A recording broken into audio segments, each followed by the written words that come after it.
From the campus of Xavier University in Cincinnati, Ohio, welcome to Our Spiritual Experience, a conversation with Buckminster Fuller and Barbara Marx Hubbard. In this conversation, Bucky and Barbara talk about the spirit that has moved them and which moves us all to help create a positive future. Our moderator for this occasion is Michael Toms, co-founder of New Dimensions Radio, founder of the Potentials Radio Network, and currently executive director of Audio Independence, a nationwide network of independent radio producers. Hello and welcome. I'm Michael Toms, and it's my special privilege to be here with two very special people for what promises to be a very special conversation. To my right is Barbara Marx Hubbard. Barbara is probably best known as a futurist. She's the founder of the Committee for the Future. And to her right is Buckminster Fuller, who said about Barbara that she was the best informed person about the future on the planet. It would take far too long for me to introduce you to Buckminster Fuller, who has the longest biography of anyone in Who's Who. So I won't belabor that. Bucky is known to most of you, I'm sure, as the inventor of the geodesic dome, someone who travels the globe twice a year, and someone who has really dedicated his life to the service of humanity, very much in the same order as Barbara has done in her work in exploring positive options for the future. And we're here to talk about Barbara and Bucky's experience with life, but their experience in a very special way, their deeper, inner experience of life, their spiritual experience. And I'd like to begin by asking Barbara, in your own search for meaning, how did that begin for you? It began when I was a little girl. I had a deep expectancy for something great coming, an intuition that the human race was moving forward towards a great future. But I didn't know what it was. I came from a secular, Jewish, agnostic background. When I was 15, the atom bomb was dropped. And it was just when I was beginning to ask, what's the purpose of my life? Where is it going? When I saw the possibility that the whole planet would be destroyed. And I realized that the person could not have a meaningful future if the planet didn't also. So I asked the question, where is civilization going? And especially, what is the purpose of our power? What is the purpose of science, technology, industry? Where is it leading? I had the feeling it was good, but I couldn't find it. And I started to read through the world philosophies, looking for an image of the future commensurate with our power. And I didn't find one in the existing philosophies. And then I looked in the world religions for an image commensurate with our power.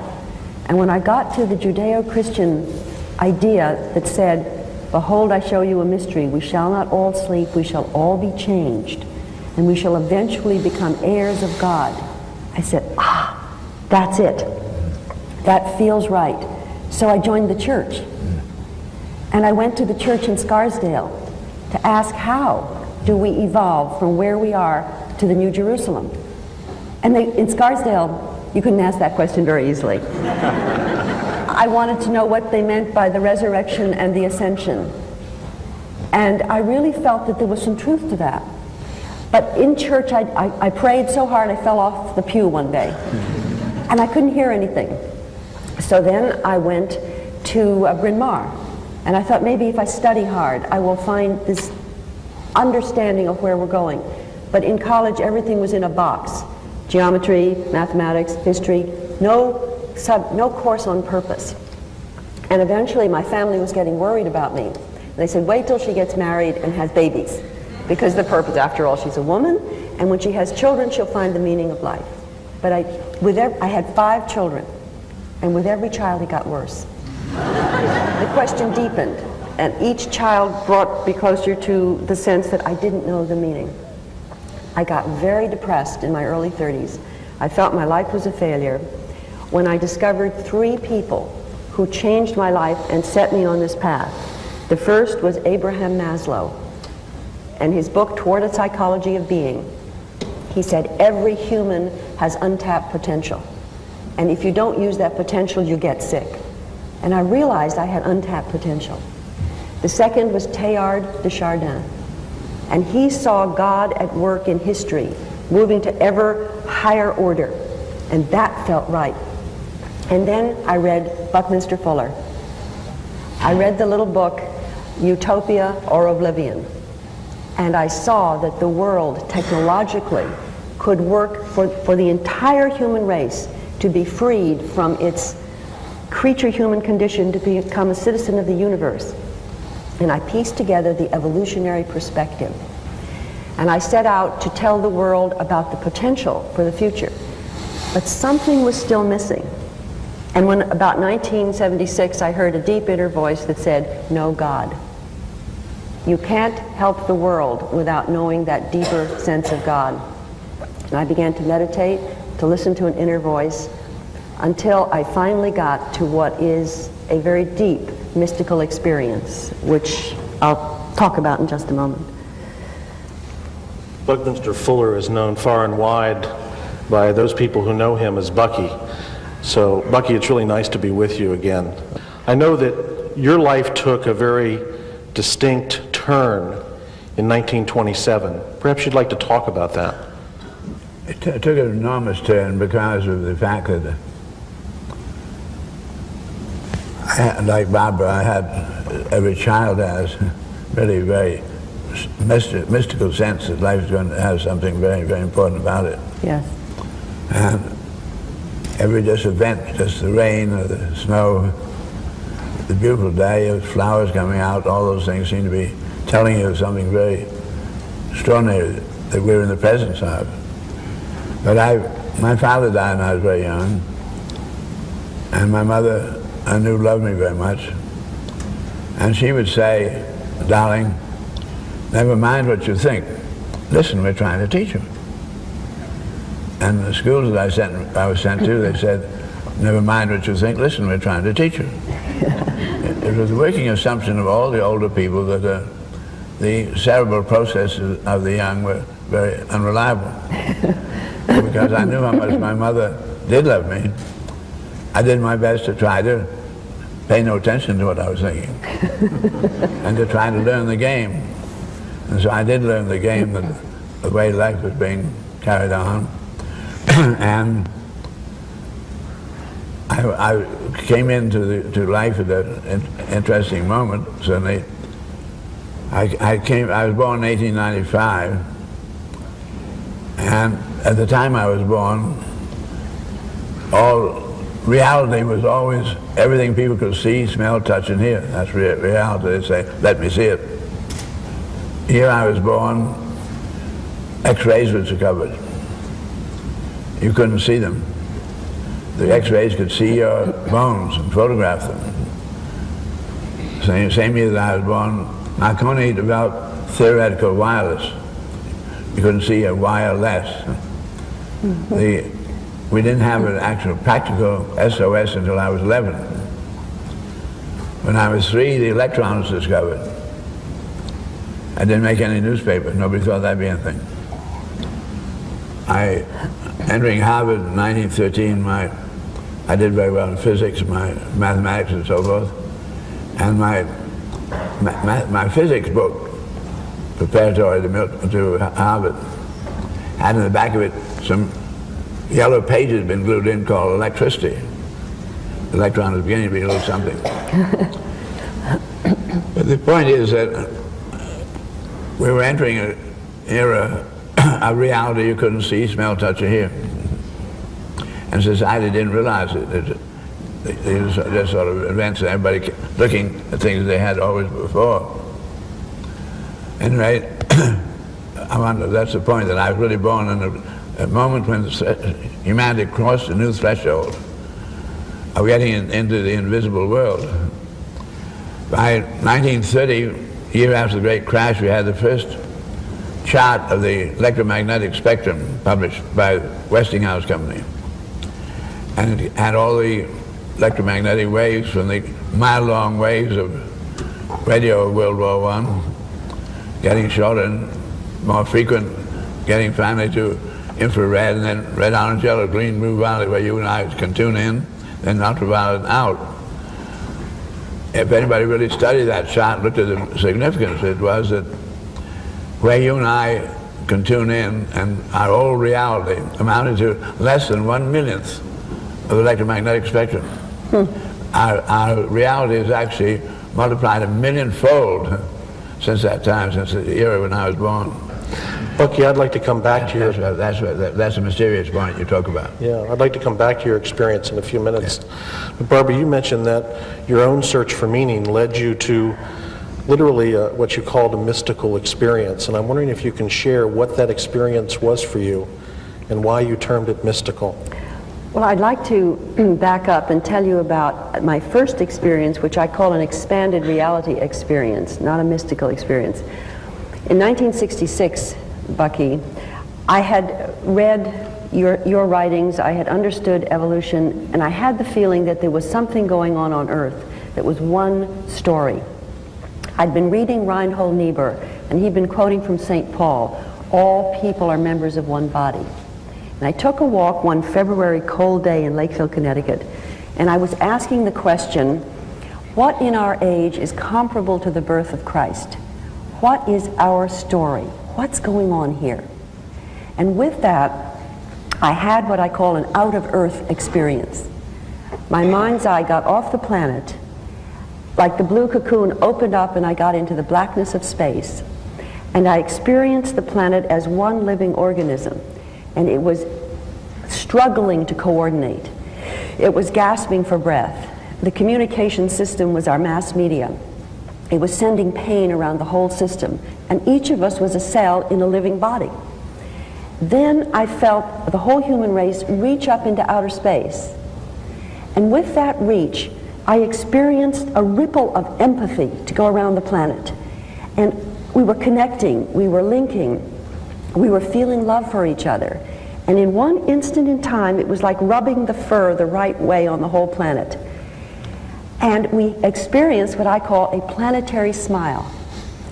The whole human race went like this. We opened our collective eyes and we experienced a loving presence surrounding the whole earth.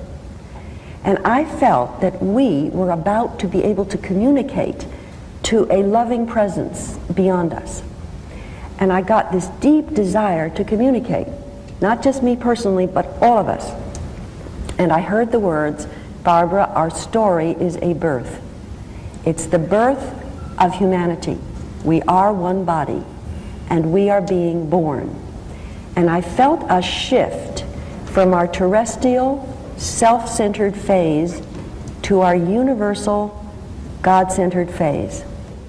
Now, this is the mystical experience. In 1980, I rented a little house in Santa Barbara to write a book on evolution. And I had been saying that the human race is evolving, and I'd begun to experience it, but I didn't know what to do with all that excitement. And I had a writer's block. And one day I gave up. I said, I can't do it, and I called up my sister, and I said, let's go have some fun. So we headed out to the botanical gardens in Santa Barbara on a beautiful day. We were driving along until I saw a little sign that said Mount Calvary Monastery. And suddenly, I felt an electric presence surround me, a field of force. I felt a very strong light. Now, this was mystical. I had never experienced this before. Suddenly, the tears were streaming down my face, and I said, Jacqueline, we're going to Mount Calvary. And we started to climb up the hill. And my sister is a good Jewish agnostic. She said, why are we going to Mount Calvary? I thought we were going to the botanical gardens. And I said, I don't know, Jacqueline, but I feel I've been here before. And I had this immense sense of expectation. And as I got to the top of the hill, I got out, and there was a little Episcopal monastery. I looked up, and off a higher mountain, a group of people were jumping off in a hang glider club in butterfly wings. And they were floating in these butterfly wings above Mount Calvary. Hundreds and hundreds of people. And suddenly, this electric field surrounded me, and I heard an inner voice that startled me with the words, my resurrection was real. I did it. And it is a forecast of what the human race will be able to do when they combine love of God with knowledge of how the universe works. And for the past 2,000 years, you have been learning how the world works. And when you finally fuse love and knowledge, you will be able to do the works that I did, and even greater works than these. Will you acknowledge this, Barbara? Will you acknowledge that every person on earth is to be a natural Christ? And I was totally startled. And I stood there in absolute silence, and I realized it was true. We are designed to become joint heirs with Christ. And I said, yes, I will, but I don't know how. And the inner voice said, did you know how to do puberty? Did you know how to be born? Did you know how to build a universe? You didn't know any of that. I know how to do it. You have to intend with all your heart and soul to act at your highest. And you are the generation, all of you, that is going to experience a change. So I was thrilled, and I went into the monastery. I knocked on the door and I said, I'm Barbara Hubbard, I'm a futurist, a seeker after God. Can I come in? And a priest in a white robe answered. He said, I'm Adam and I'm having lunch. Could you come back in 10 minutes? So I said, yes, I'll be back. And all existing institutions fall behind the seeker. So the next weekend I checked in for a silent retreat. And the next morning I was taking communion. And there was this magnificent ceremony. Take, eat this in remembrance of me. This is my body. This is my blood. And I thought, oh my God, it's true. We have been expecting to transform into a new being. And I suddenly saw that the biological revolution, the astronautic, the genetic revolution, the cybernetic revolution, all of evolutionary science, combined with the rise of consciousness, would in fact make us eventually have bodies that could live longer and could be self-healing. And I thought, maybe the whole story is true. And then I got the idea, go look at the predictive passages in the New Testament. So I went into the garden and got a New Testament which I had not read. And I turned to Corinthians that says, behold, I show you a mystery. We shall not sleep. We shall all be changed in the twinkling of an eye. This corruptible flesh will become incorruptible. Death shall have no dominion. And I began to write. Everything I ever learned started to pour out of me with those scriptural phrases. And I got the idea that the New and Old Testament is coded evolution. And that Jesus and those other great prophets had understood what we are going to become. I saw Jesus as our potential self. And the idea came through to me that Armageddon is what will happen if self-centeredness holds on. But that there is a new possibility on Earth because of the rapid rise of enlightenment on the planet. And they called it the planetary Pentecost. That we could now, there are enough people right now that if we all connected, all of us who know we are one and who love the world, if we all connected in consciousness, we could shift the consciousness of Earth, heal the wounds of separation, and carry out the design science revolution.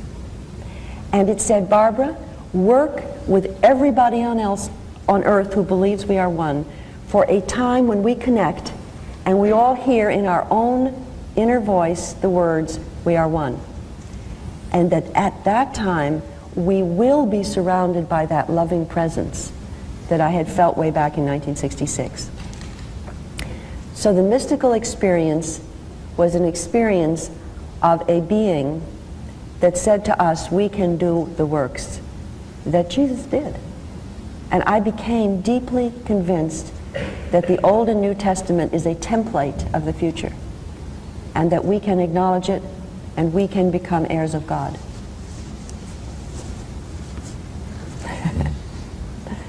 Did you ever feel anything like that? Did you ever have an experience? Oh, yes. Did you? What was it like for you? I don't think the mystical experience would come if I didn't say some of the other things first. Oh, I see. Number one, if I were to use my total experience only for everybody and all human beings, would I be really justified in not throwing myself away? I felt that was pretty much of a mess. But if I use it for everybody, then I could see that might be valid.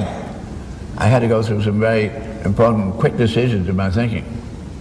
I said, I think that if I would not only use my experiences for everybody, but I would use them only to develop artifacts and technology that would improve the environment for everybody, so that everybody could afford to really dare to be open with one another. It might be really the greatest thing could be done. And I also then said, if I'm committing myself to developing technology, I'm going to need enormous amounts of materials, technology itself, which means that also equivalent to a great deal of money.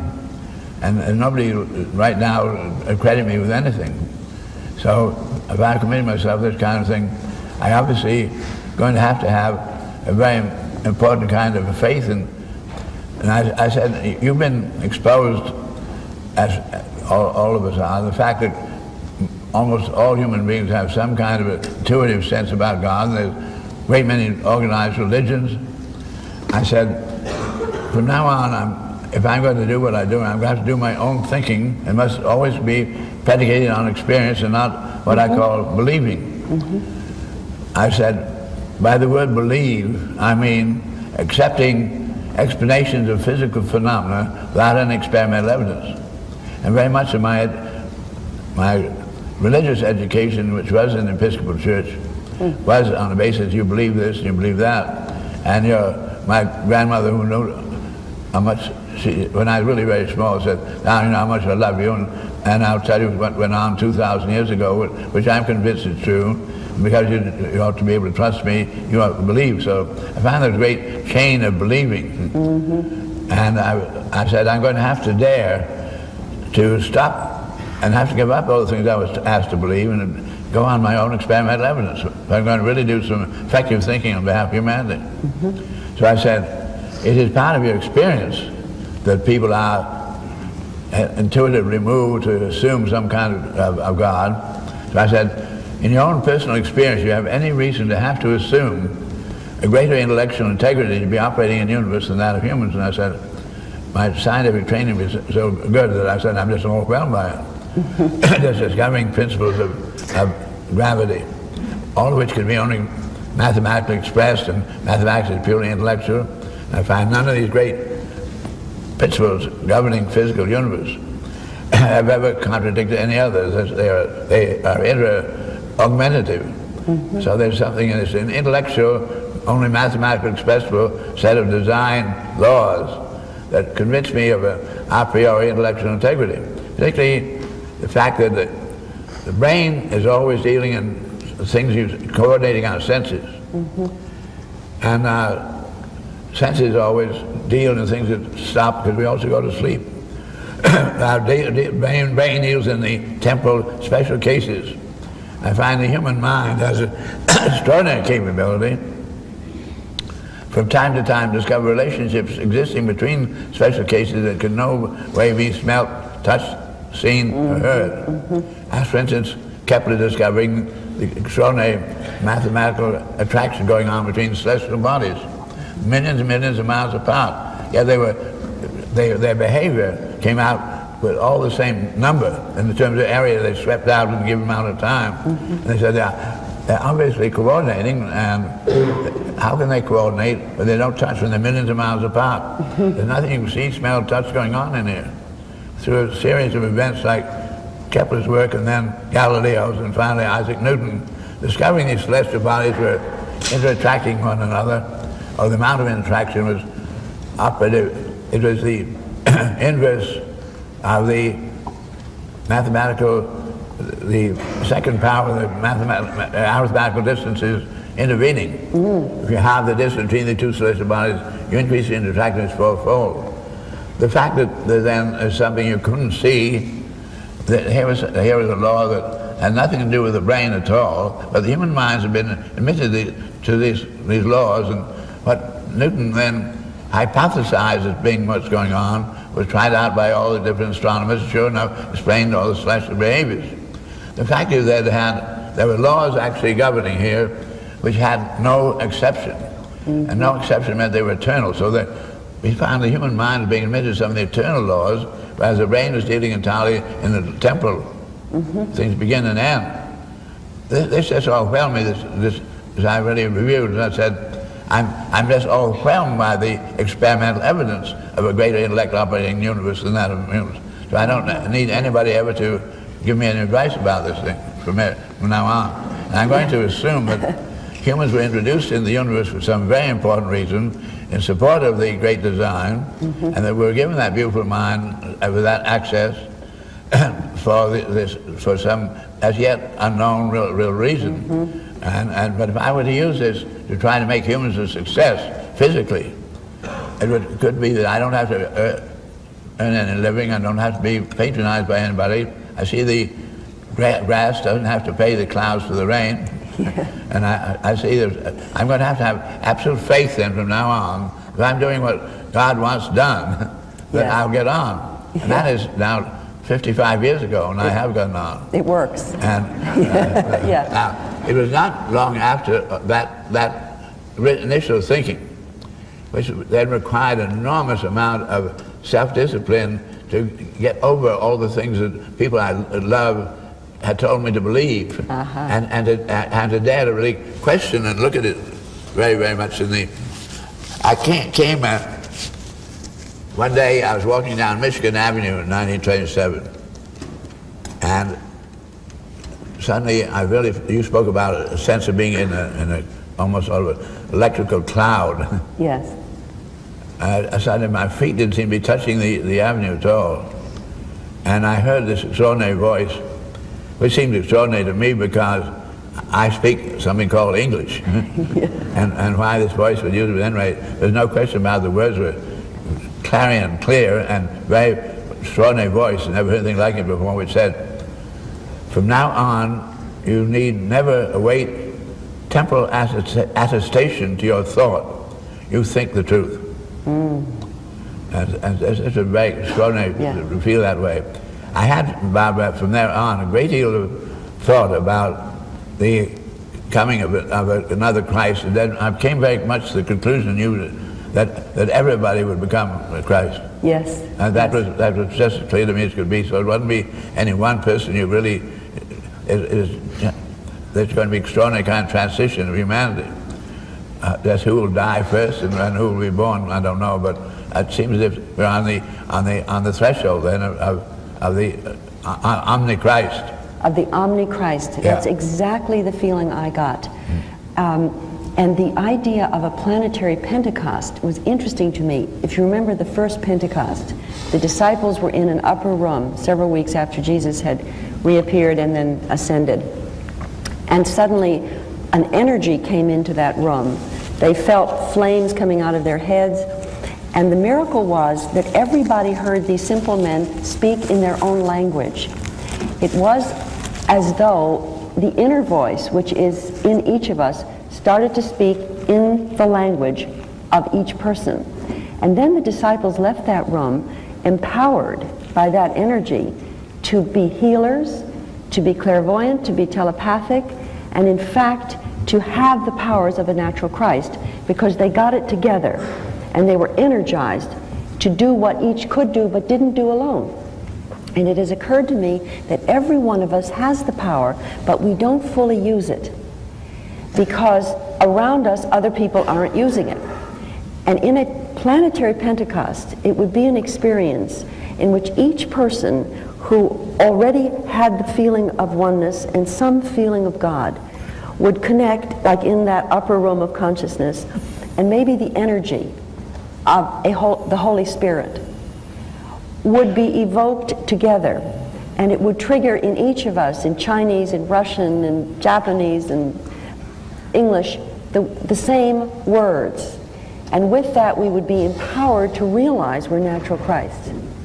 And when I thought about the whole futurist scenario, it seems to me that a special set of events need to happen to trigger the human potential. And maybe there is a state of grace that I have begun to believe we should consciously work for world experiences of communion, of linkage, of all people on earth, so that we can experience that it's true that we have these powers and start to manifest them. My name is Joe. I'm an educator, and I'm wondering if you have any idea how to persuade ourselves to convince ourselves that, in a sense, we are the great minds of the present, and that we have that inner potential to change the course of the world's future, just as people such as Buddha and Christ and Newton and Einstein did in the past. If you study evolution, you see it is a consciousness-raising experience, or an intelligence-raising experience, from molecule to cell to animal to humans, and now to us becoming a planetary civilization. I think what is happening is that each of us is being stimulated to act at our best, which is what those earlier people did. And more and more and more of us are going to act at our best, and we're approaching what I call a new norm, where we will all be able to be in a state of Krishna or Christ consciousness, and we will activate our mental and spiritual capabilities so it will become normal. And I think it's very important that we don't think it's just something that happened in the past. It is us, and we can do it, and that's the direction of evolution, is that we should do it. It'll come. It is coming naturally, in other words. I'm not really convinced of the technical validity of much of the scripture. Mm-hmm. For instance, when we discover there's no up or down in the universe, you can't have an ascension. So I don't require the ascensions, and I don't require many of the things that are discussed. All I'm deeply impressed is that little child should lead them. Yes. Those things I really feel very fundamental. They go back in the earliest of the scriptures we can find, of the earliest of thinking of humanity around the world. So I look at all the different religions as having enormous insights, and people driven to write something out. Must have been an enormous task to do so in the early days. So I don't take up any. I'm very remote from any organized religions anymore. Oh yes. And because I see if we're going to be where you don't need any intercessor between yourself and God.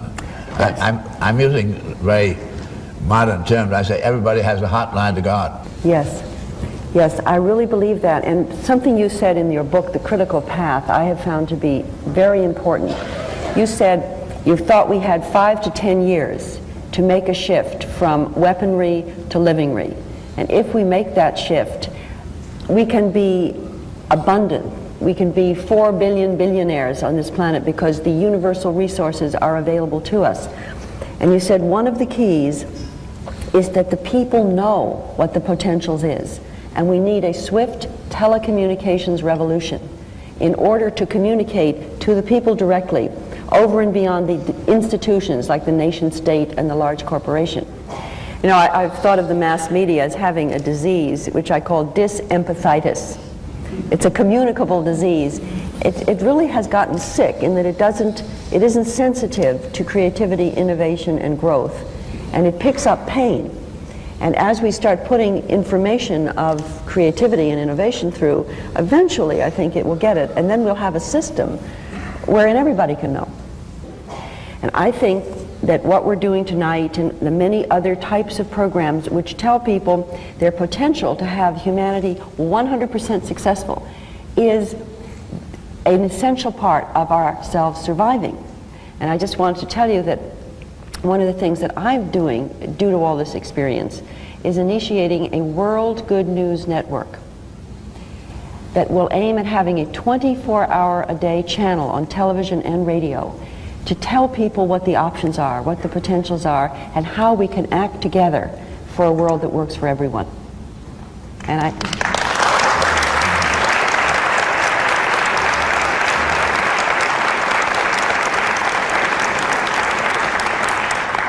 And I'd like to dedicate it to you. The World Good News Network.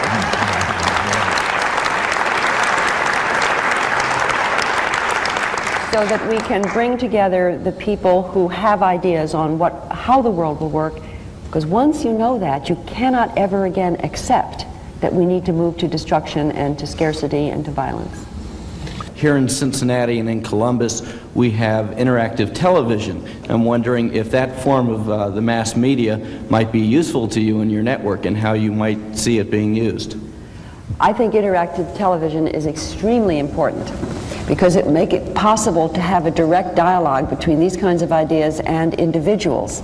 And since it's the individuals who have the integrity and can make the new decisions, when it becomes clear that individuals are responding in certain ways, the whole system will respond to those individuals. And I think the political system can be transformed. I really don't agree that politics need necessarily disappear. I think it will be transformed into the coordination of the resources and elements in such a way that the world works for everyone. I think we need a new set of leaders that come up and understand what I call synocracy, synergistic democracy, wherein we're attempting to play the win-win games, and how to activate people at the local level and empower people to do it for themselves. And interactive television will probably lead to synergistic democracy.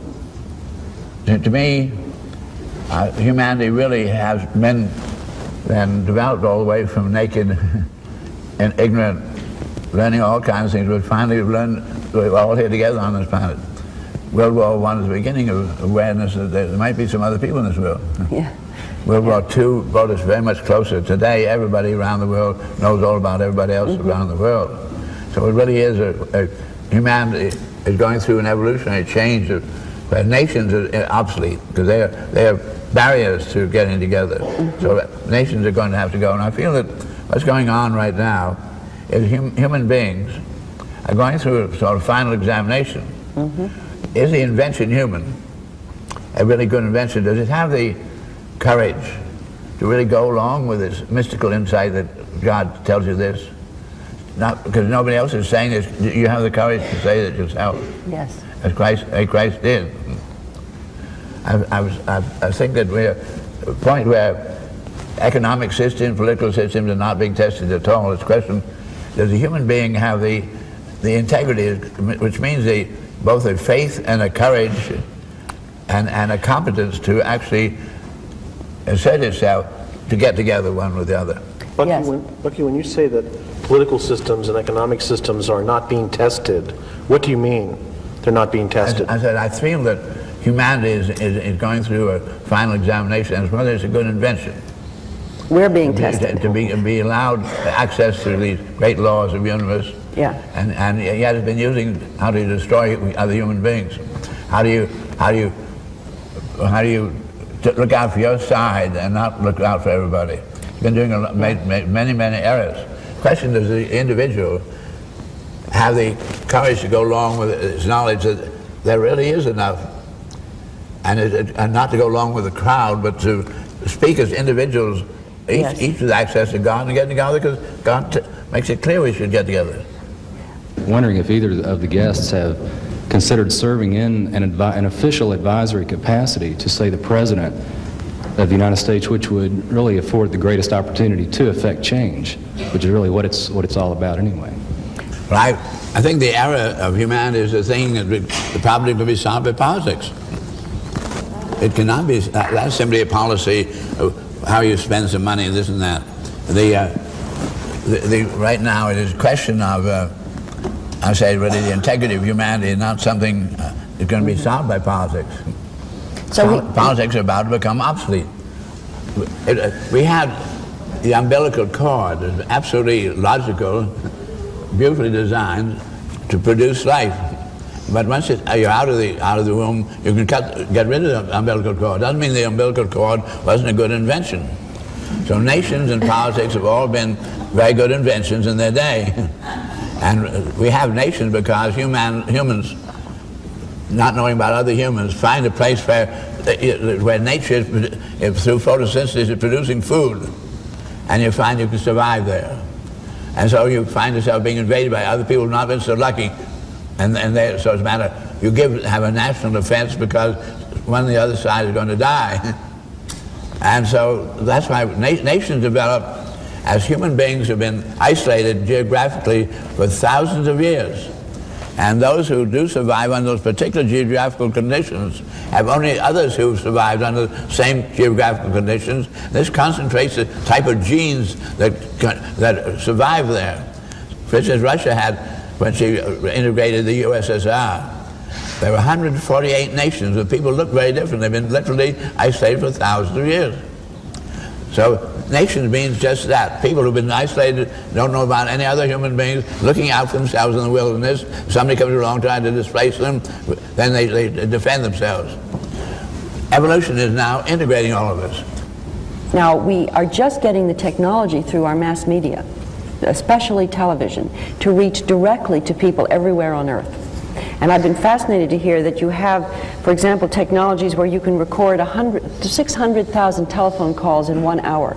The people can respond on television and they can be recorded by computer.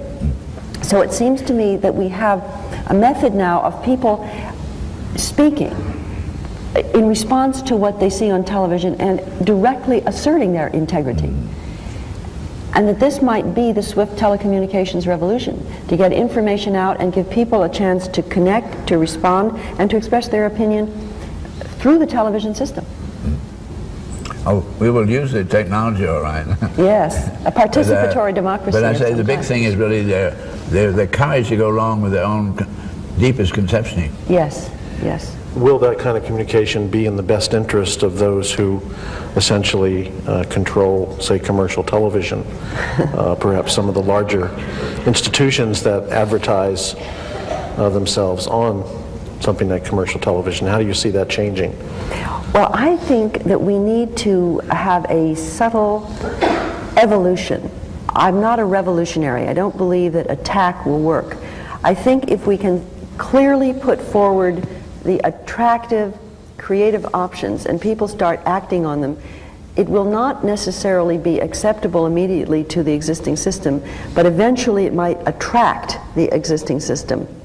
So that rather than going through a revolutionary mode, we're going through an evolutionary mode of attracting ourselves forward to the next phase. And so it may also attract some major corporations that might have that as part of their future plan. I think eventually we need to convert the military-industrial complex from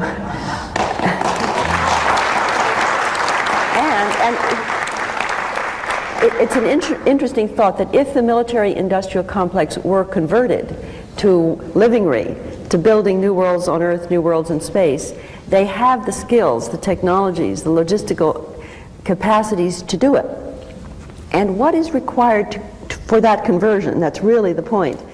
And I think it's several things, many things. One is the people demanding it everywhere in the world. We have to have the courage to recognize that perhaps we have enough nuclear weapons The now. people have to act. And secondly, I believe we need a state of grace. I think we need to pray. I think we need to have a planetary connection. I think we need to call upon something beyond humans to work with us. If you want to call it the God force, the evolutionary pattern, whatever, we need to call upon the designing intelligence to cooperate, co-create with us. The criteria we have on our planet right now, the success, making money is to be a realist, and you have to make money. And we have to realize that making money and making sense are diametrically opposed. and we're going to have a humanity that's going to dare to realize that it's transcendental to making money. Yes. We're going through a great economic crisis of money. And there's going to be a lot of people who might want to push some buttons with some bombs because they're afraid they may lose their money. And those are the kind of tests we're really up against, dear fellow. Very, very big way as to whether the truth is what counts or is it a man-made criteria like money. That's an enormous test we're coming into. I would like to ask Mr. Fuller if his view toward making money would be changed if the concept of businessmen changed to consider money as a byproduct for doing a job well, for a job well done, instead of a primary objective, watching the bottom line each quarter to see that it's better than last year's. I wrote a book called Operating Manual for Spaceship Earth, and you might like to look at that. And in there I differentiated between money and wealth. Wealth is the extent to which humanity has actually already taken advantage of their experience and their knowledge of principles to take care of how many lives for how many people for how many days. That really is the real wealth. How many days do we really have we organized ourselves to carry on? And I find that wealth itself, capability, it consists of two phenomena: energy, the physical, and the metaphysical. And the physical is all energy, and we now know quite confident that the energy of the universe is inexhaustible. It is a regenerative affair, so that the physical side cannot decrease. The metaphysical side, which is know-how, every time we use our know-how, we always learn more. You can't learn less. You may learn what you thought was true. That doesn't work. I find because the physical cannot decrease and the metaphysical can only increase, wealth can only increase. Yes, I'd like to just add to that. If you assume the best possible world in which the technology is appropriately used in an Earth-space environment, you can see abundance and material security given as a natural given, like we have inherited the biosphere, meaning that each individual will have the opportunity for creative function. And I think the meaning of work will shift from that which we have to do in order to survive into that which is our opportunity for creativity. And people will want more and more of it because creativity feels good. And that is a shift which is now technologically possible. So in that sense, you don't need money. The reward is creativity. What would the world look like if it was working for everyone, from your vantage point? Look very beautiful.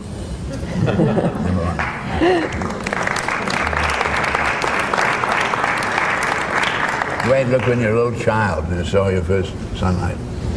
Beautiful dew on the garden. I think Bucky's right. It would be very beautiful.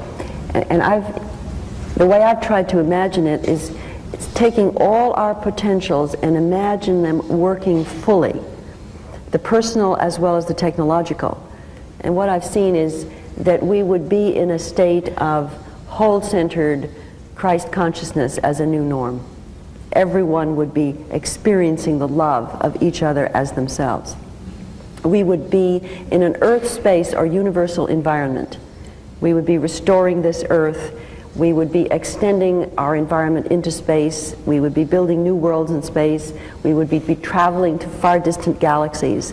We would be probably in a universe full of life and find we are just being born to a universal community. I think through our biological revolution and our healing powers, we'd find that we do not need to get disease, that we can heal ourselves, and eventually we can regenerate our bodies and have extended lives so that we will choose to die and we will choose to live on. And we will not die like animals, choicelessly. I believe that when our information revolution is complete with mass communications, cybernetics, robotics, that it will be just like Jesus said, look at the lilies in the field, how they grow, and they toil not. That work as we know it will pass away. The whole planet will have a nervous system that makes it possible for the crops to be monitored and the food to be distributed, and the physical work will be done by exquisite intelligence of human and machine, and we will be free to discover what it means to be fully human. And a child born, when all of that is working, would be a citizen of the cosmos. You know, it's said we've only used 5 to 10% of our potential. We are going through the final exam. If we get through it without destruction, even in 1 or 2 generations, a child born in a cosmic civilization with all that capacity, each will be the genius that we are. I see a world of genius. And I think the most thrilling thing, Michael, is that we're the generation of the shift. That means we're a very special generation of all the generations on earth. And in some sense, every man, woman, and child alive now needs to know that if they can act out of their integrity, that the world can have an ever-evolving future, greater than anything that has been conceived except the great mystics who did see it, all of them. So it's the most thrilling time on earth to be alive. Each of us needs to know it, and we need to communicate it out, and the people need to invent how to do it. That's about where we are. Bucky? I think it's very important to realize you can't do any good thinking if you have good and bad people. Right. Inasmuch as we clearly were designed to learn by trial and error, there are a great many people who are out there making mistakes, very big mistakes for us all. And I don't look on them as bad people at all. I'm absolutely convinced you're not allowed in on thinking if you have good and bad. You have to understand the scheme of things. So that we are learning some very big lessons right now. The challenges are enormous. And I feel sad about people who are having to make the mistakes and often be blamed. But the sad thing about the media has been up to now, learn that if you want to have a newspaper or whatever it is, you have to make some money. And learn that advertising is the only way you make it. You couldn't make any money out of a newspaper per se. And they find that the advertising goes where the largest readership. So the owners of newspapers have time and again found what kind of news sells best, and unfortunately they found bad news sells better than good news. So when you talk about having your good news world, it is not something that can make money. Anybody who's interested in it, they won't back you if they want to make money. No, we're not. That's part right. of the integrity. We're just going to make life. It's going to be the next. It's going to be out of love. And two things are very attractive to people on television now: is violence and negation, and love. Well, this in a way is the next step of love. So I think it will work. Number one, could you give us concrete suggestions how we here can verbalize and vitalize the philosophy we've been hearing tonight? And point B, have you ever considered serving on an advisory capacity at a university? I have thought very much about a meta-curriculum for the future. And I believe we need a new education altogether, in which the student from grade 1 all the way up would be introduced to the idea that each student is coming in to learn how to participate in the co-creation of the future. And they would study the whole of cosmic evolution as the spine of the university. And they would study personal evolution, how each of us can grow to optimize our potential. And then they'd look for their creative vocation to not simply maintain themselves or get a job, but to do that which most needs to be done that they can best do. And all of education would be a process of learning how to be co-creative with God and evolution. I would love to work with any university on that idea. And as far as concrete suggestions, and that is always the most difficult problem, just for the reason that Bucky says, it's a matter of individual integrity. And we're way beyond the stage of one person being able to set up an organization in which other people are told what to do. So each of us has to look to our own highest, meditate, ask, seek the kind of experiences that many of us have had, and then take your own steps. It's a matter of personal initiative, personal integrity, and I would make one suggestion. It's the word networking. It's a real important way of developing, is if you have an intuition of a new kind of education or a new community or whatever, see who else feels the same. And join together in small groups, and together you will find the way to do something new outside existing bureaucracies and existing limitations. Barbara, when you say we all have the capacity, we all can do it, you do mean everyone, don't you? Everyone. I really do. That's where I love, behold, I show you a mystery. We shall not all sleep. We shall all be changed. Every person on earth has it. So it's really up to us. It's up to us, and I think it's really a privilege to be alive when we know that our acts are going to affect the destiny of the future forever and ever. And I think if everyone really understood the critical path, that we have the chance to do it in the next 5 to 10 years.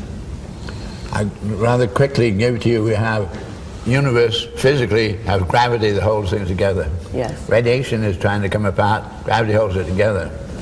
I find that phenomenon we call love, which is the most mysterious thing everybody experiences, is then I would call it metaphysical gravity. Love is metaphysical gravity. It holds the whole thing together. Love is metaphysical gravity, and it's love expressed at the next level that will do it. That's On what I that believe. note, we're almost out of time, and I just Yeah. want to thank both of you, Bucky Fuller, Barbara Hubbard, for sharing yourselves.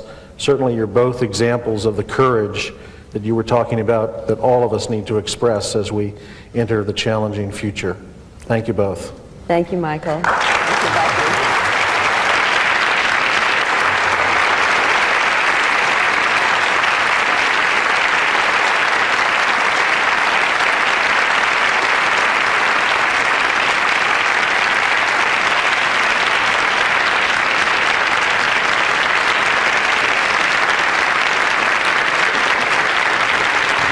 The characteristics of the experience is that we each felt an electric presence and a field of light that was stronger than ourselves, and we felt almost being lifted up. And then we heard, if the positive could be reinforced in an exponential way, and you happen to be feeling alienated, and you got near that field, you go, whoops.